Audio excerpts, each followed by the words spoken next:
हर हर महादेव। नमस्कार दोस्तों, स्वागत है आप सभी का एक और नई वीडियो में। और अभी मैं हूँ महाकुंभ प्रयागराज में।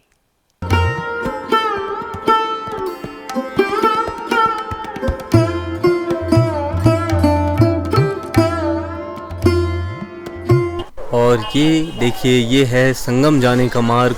और ज़रा भीड़ का नज़ारा देखिए, कितनी ज़्यादा तादाद में श्रद्धालुओं की भीड़ है और सभी को संगम में स्नान करने जाना है।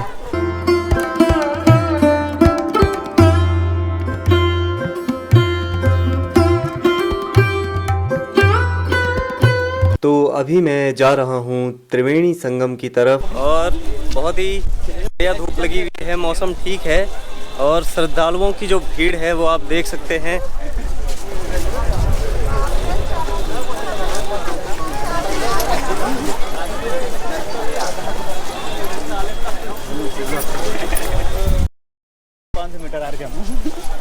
और अभी हम पहुंच गए हैं कच्छप द्वार में और देखते हैं यहाँ से कितना पैदल है।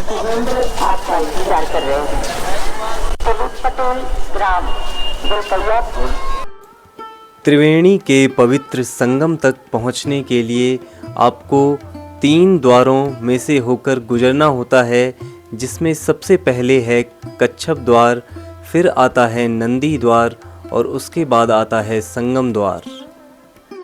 और यहाँ पर मानचित्र भी लगाया गया है, जिससे आपको आसानी होगी यहाँ के पूरे मॉडल को समझने के लिए। और अभी मैं पहुँच गया हूँ नंदी द्वार की तरफ। यात्रा के दौरान मुझे कुछ फ्रेंड्स मिल गए थे, तो इनका प्लान है कि गंगा जी में नहा के काशी जाएंगे। तो मैं भी इनके साथ पहले गंगा जी में स्नान करता हूँ, फिर चलेंगे हम त्रिवेणी संगम की तरफ।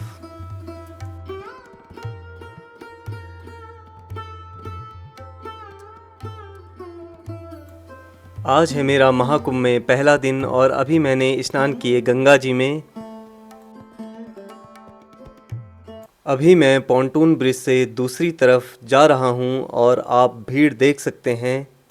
अच्छी खासी भीड़ आज लगी हुई है और सभी श्रद्धालु एक तरफ से दूसरी तरफ जाने के लिए पॉन्टून ब्रिज का इस्तेमाल कर रहे हैं। कहीं कहीं पर पुलिस ने बैरिकेड कर रखे हैं, जिस वजह से यात्रियों को असुविधा का सामना करना पड़ रहा है, लेकिन क्या करें, सुरक्षा के लिए ये सब ज़रूरी है।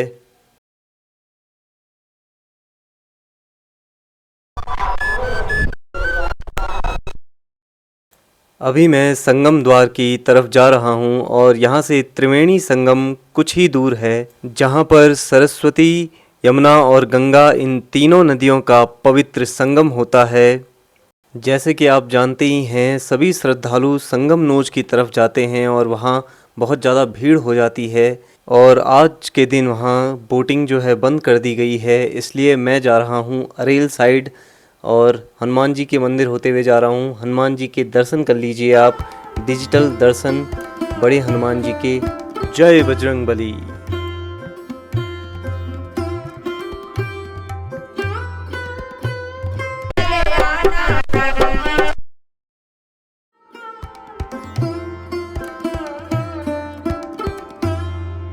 अभी मैं चल रहा हूँ नैनी पुल पे और नैनी पुल से जो नीचे बोट का दृश्य है वो बहुत ही सुंदर लग रहा है।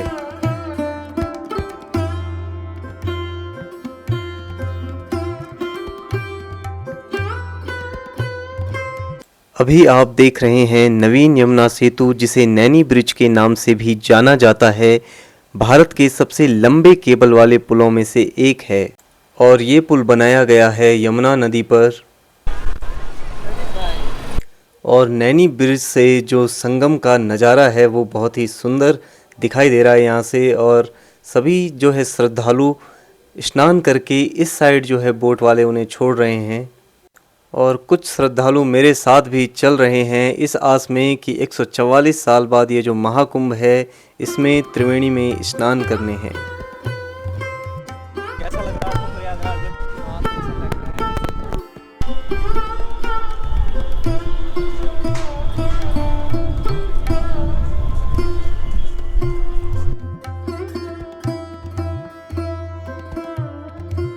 साल से इधर काम करता है।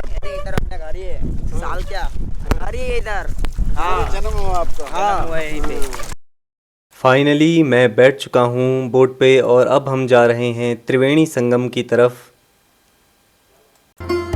कुंभ मेला हर 12 साल में 4 पवित्र शहरों में लगता है। ये शहर हैं हरिद्वार, उज्जैन, नासिक और प्रयागराज। कुंभ मेले का ये जो आयोजन है ये ज्योतिषीय गणनाओं के आधार पर होता है। जब बृहस्पति ग्रह वृषभ राशि में होते हैं और सूर्य मकर राशि में आते हैं तब कुंभ मेला प्रयागराज में लगता है। और अब हम त्रिवेणी संगम की ओर जा रहे हैं माँ गंगा के जयकारे लगाते हुए। इस पूरी राइड में लगभग 2 घंटे लगते हैं और बाकी आप जितना समय संगम में व्यतीत करेंगे लगभग 2.5 से 3 घंटे इस पूरे राइड में लग जाते हैं। महाकुंभ से जुड़ी पौराणिक कथा कुछ इस प्रकार है कि समुद्र मंथन के दौरान अमृत कलश निकला और इस अमृत कलश के लिए देवताओं और असुरों के बीच युद्ध होने लगा। भगवान विष्णु ने असुरों से अमृत को बचाने के लिए वह पात्र अपने वाहन गरुड़ को दे दिया। इस दौरान अमृत की बूंदें 4 जगहों पर गिरी थी। इन 4 जगहों पर कुंभ मेले का आयोजन किया जाता है।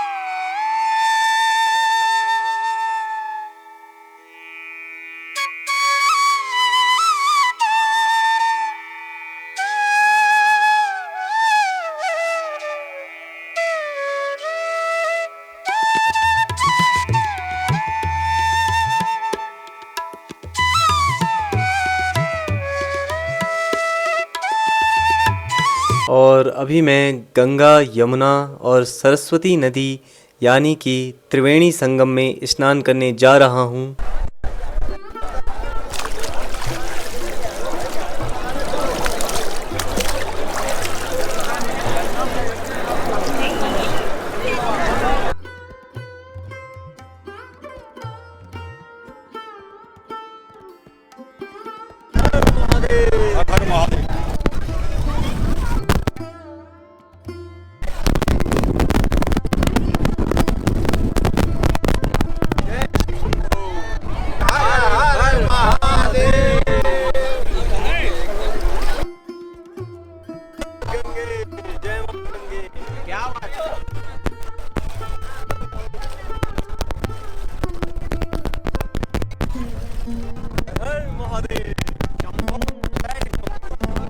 फाइनली संगम में स्नान हो गए हैं और महाकुंभ का यही पवित्र स्थान है जिसके लिए जो है सभी श्रद्धालु यहाँ आते हैं और स्नान करते हैं इस त्रिवेणी के पवित्र घाट में, जहाँ गंगा, यमुना और सरस्वती तीनों नदियों का संगम होता है। यहाँ जिस तरह की चहल पहल मची हुई है इससे आप महाकुंभ की दिव्यता और भव्यता का अंदाज़ा लगा सकते हैं।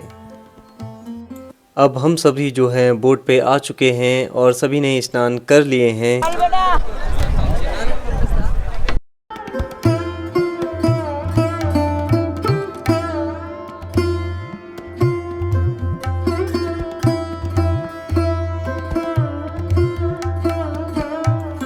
अब हम जाने लगे हैं तट की तरफ और ढलते हुए सूरज के ये जो दृश्य हैं बहुत ही सुंदर लग रहे हैं और प्रकृति का ये जो नज़ारा है बहुत ही प्यारा लग रहा है जिसे हर मन समेटना चाहेगा।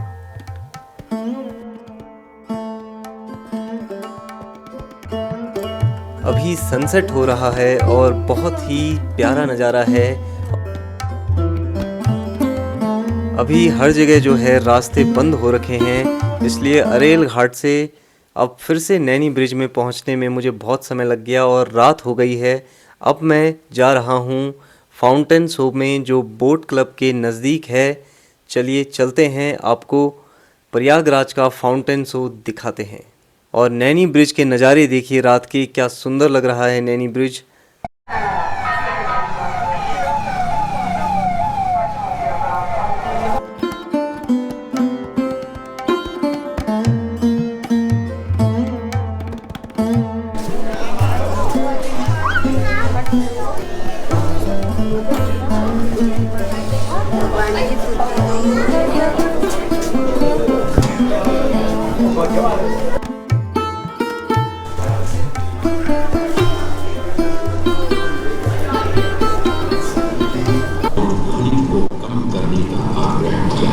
परंतु उनके अनुरोध उपरांत भी जब सरस्वती नदी के वेग एवं ध्वनि में कोई कमी नहीं हुई तो उन्होंने क्रोधित होकर सरस्वती जी को श्राप दे दिया और कहा कि वे अब धरती के भीतर यानी कि पाताल लोक में। तब से ये माना जाता है कि हिम शिखरों से उद्गमित हुई सरस्वती नदी उत्तराखंड के गांव से आगे अपने अदृश्य रूप में प्रवाहित होती है। आगे चलकर यही अदृश्य रूपी मां सरस्वती प्रयागराज में गंगा एवं यमुना नदी से मिलकर त्रिवेणी संगम को पूर्ण करती है। ये प्रयाग नगरी पवित्रता का उद्गम है, जिसके अंश हमें वेदों एवं पुराणों में भी मिलते हैं, जिनमें वर्णित है सुरों असुरों द्वारा हुआ समुद्र मंथन। अमृत प्राप्ति के लिए सुरों और असुरों ने एकजुट होकर क्षीर सागर का मंथन किया। उन्हीं कथाओं में एक कथा महर्षि दुर्वासा और इंद्रदेव से संबंधित है। इस कथा के अनुसार ऋषि दुर्वासा ने इंद्रदेव से प्रसन्न हो उन्हें पारिजात पुष्पों की एक दिव्य माला भेंट की, जिसे इंद्रदेव ने साधारण पुष्पों की माला समझ स्वयं धारण न कर उसे अपने वाहक गजराज ऐरावत के मस्तक पर रख दिया। पल भर में गजराज ने वो माला धरा पर गिरा उसे अपने पैरों तले रौंद दिया। ऋषि दुर्वासा से ये अपमान सहन न हुआ और उसी क्षण क्रोधित हो उन्होंने इंद्रदेव को श्राप दे दिया। हे अहंकारी इंद्र, तेरा इतना दुस्साहस कि तूने मेरा अपमान किया। जिस वैभव एवं शौर्य पर तू इतरा रहा है, क्षण भर में ही तेरा ये वैभव, प्रतिष्ठा, शक्तियां सब नष्ट हो जाएंगी। अत्रि दुर्वासा समस्त देवगणों को श्रीहीन होने का श्राप देता हूं।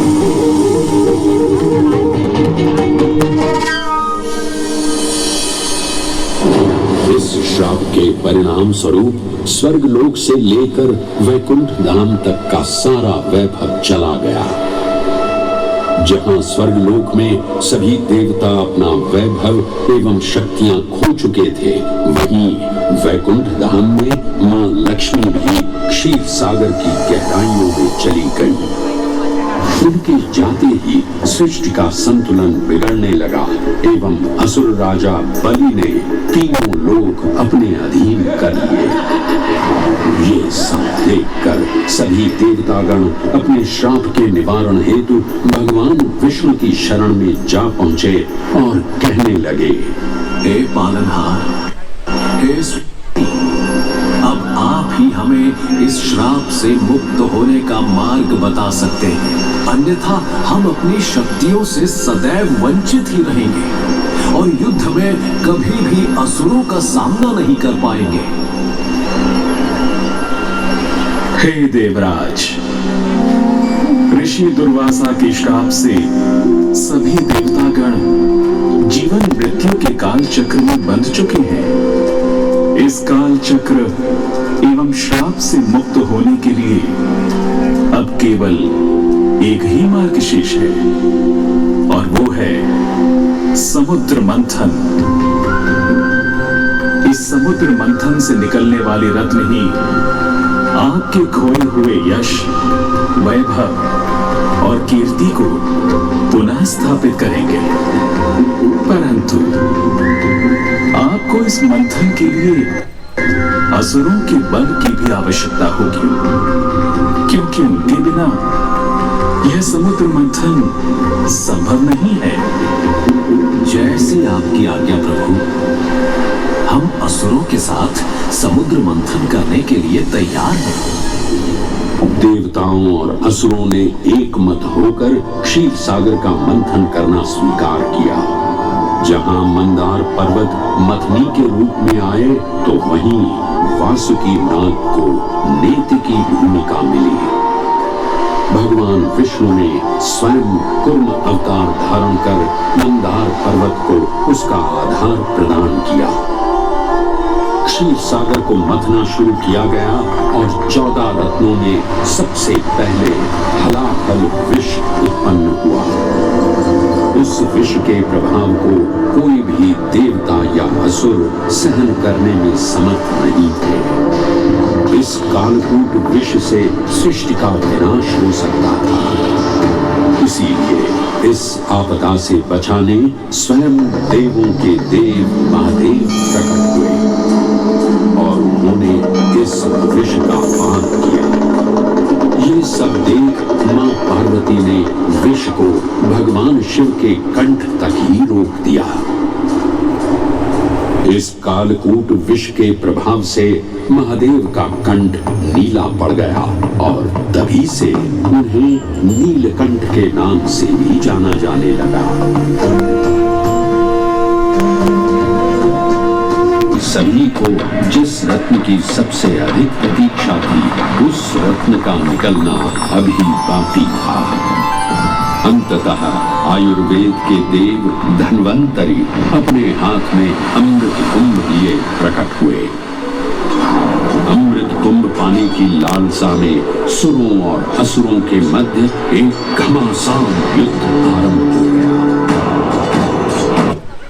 इसी के दौरान स्वर भानु नाम का एक असुर अमृत कुंभ को अपने अधीन कर पाताल लोक की ओर चल दिया। तब अमृत कलश को वापस पाने हेतु देवतागण अपने आराध्य भगवान विष्णु का स्मरण करने लगे।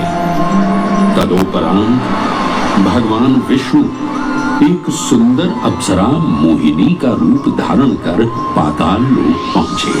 भानु नाम का असुर जल्द ही भगवान विष्णु की ये चालाकी भांप गया और चुपचाप देवता वेश धारण कर उन्हीं के बीच में जाकर विराजमान हो गया। तब जैसे ही मोहिनी स्वरभानु को अमृतपान कराने हेतु अग्रसर हुई, ठीक उसी क्षण सूर्य एवं चंद्रमा स्वरभानु का असली रूप पहचान गए। ये ज्ञात होते ही भगवान विष्णु अपने मूल रूप में परिवर्तित हो गए और अपने सुदर्शन चक्र से स्वरभानु का सिर धड़ से अलग कर दिया। परंतु तब तक अमृत की 2 बूंदें स्वरभानु के कंठ से उतर चुकी थी, जिसके चलते वो अमरत्व प्राप्त कर चुका था। इस तरह स्वरभानु के कटे हुए सिर के भाग को राहु का नाम मिला और धड़ को केतु के नाम से जाना जाने लगा। माना जाता है कि प्रतिशोध की ज्वाला में ज्वलित राहु एवं केतु सूर्य एवं चंद्रमा पर ग्रहण लगाते हैं। इस प्रकार सूर्य और चंद्र पर ग्रहण लगना राहु और केतु का प्रतिशोध माना जाता है। भगवान विष्णु की ये लीला देख सभी असुर अचंभित हो उठे। इससे पहले कि वे कोई प्रतिक्रिया दे पाते, भगवान विष्णु के वाहन पक्षीराज गरुड़ ने शीघ्रता से अमृत कलश को उठा लिया और अपने साथ लेकर स्वर्गलोक की ओर उड़ चले।